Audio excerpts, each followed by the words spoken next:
Assalamualaikum warahmatullahi wabarakatuh. Selamat berjumpa kembali anak-anakku dalam pembelajaran Akidah Akhlak pertemuan 16. Kali ini kita akan membahas akhlak terhadap tumbuh-tumbuhan. Sebelumnya, bagaimana kabar kalian pada pagi hari ini?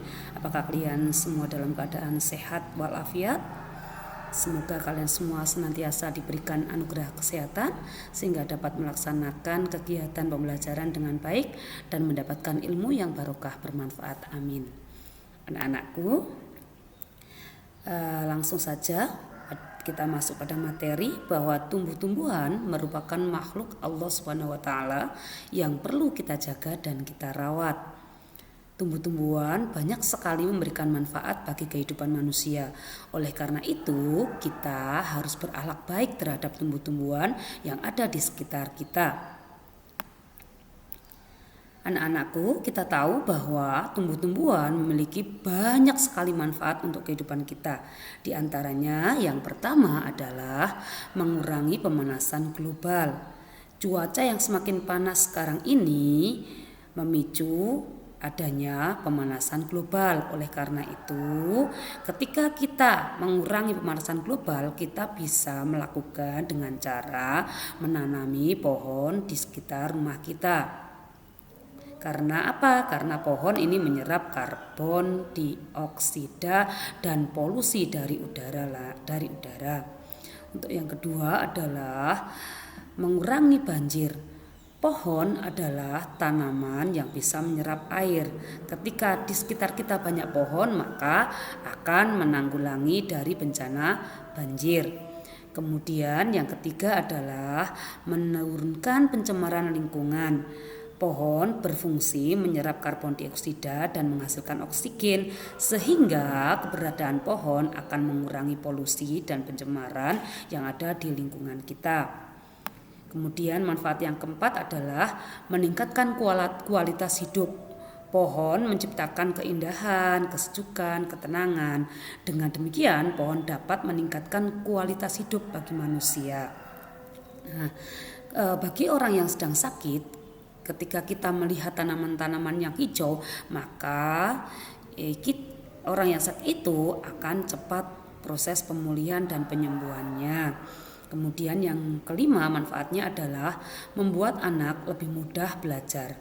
Di lingkungan sekolah yang pohonnya rimbun atau hijau memberikan ketenangan bagi anak-anak dalam belajar sehingga mudah menghafal dan mempermudah proses belajar.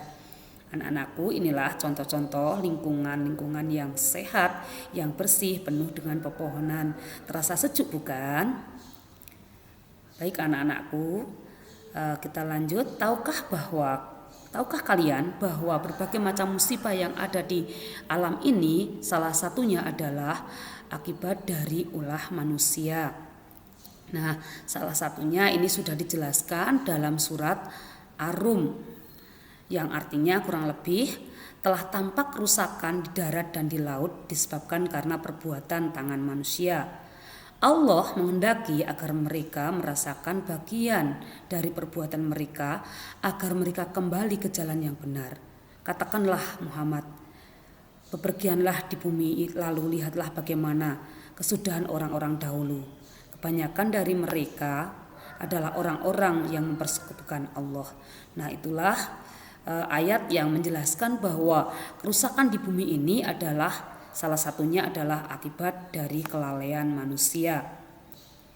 Nah, ini anak-anakku beberapa dampak buruk apabila kita tidak bisa menjaga lingkungan kita. Nah, apabila tanaman di sekitar kita ini gundul, maka akan terjadi beberapa akibat. Di antaranya salah satunya adalah apabila hujan mudah terjadi tanah longsor. Karena tanah tidak mampu lagi menahan air seluruhnya tanpa bantuan dari akar pepohonan. Kemudian yang kedua, akan mudah terjadi musim kemarau karena tidak ada lagi akar pohon yang bisa menyimpan cadangan air sehingga tanah menjadi tandus. Kemudian yang ketiga, terjadinya pemanasan global atau global warming yang akan mengakibatkan menipisnya lapisan ozon di bumi kita ini. Hal ini sangat berbahaya bagi kehidupan manusia. Dan yang keempat ini adalah akan memicu punahnya hewan-hewan yang tinggal di hutan karena tempat tinggalnya habis ditebang oleh orang-orang yang tidak bertanggung jawab, sehingga ekosistem yang ada di alam ini akan menjadi tidak seimbang. Nah, anak-anakku, itulah contoh-contoh kerusakan alam akibat ulah manusia. Bagaimana cara kita ini merawat tanaman-tanaman yang ada di sekitar kita? Salah satu caranya adalah yang pertama, hendaklah kita senantiasa memberikan pupuk terhadap tanaman-tanaman yang ada di sekitar kita. Kemudian menyiraminya ketika tanahnya sudah kering. Kemudian yang ketiga, kita tidak boleh membakar hutan. Yang keempat, kita tidak boleh menebang hutan secara liar. Yang kelima, marilah kita senantiasa menanami kembali hutan yang sudah gundul.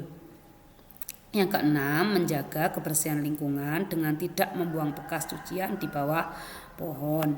Nah, ini adalah contoh-contoh kegiatan-kegiatan merawat tanaman yang ada di sekitar kita. Nah, anak-anakku, bagaimana? Apakah kalian semua sudah paham dengan materi yang Bu Yani jelaskan? Kalau sudah paham, Bu Yani akhiri. Segala kesalahan mohon maaf. Assalamualaikum warahmatullahi wabarakatuh.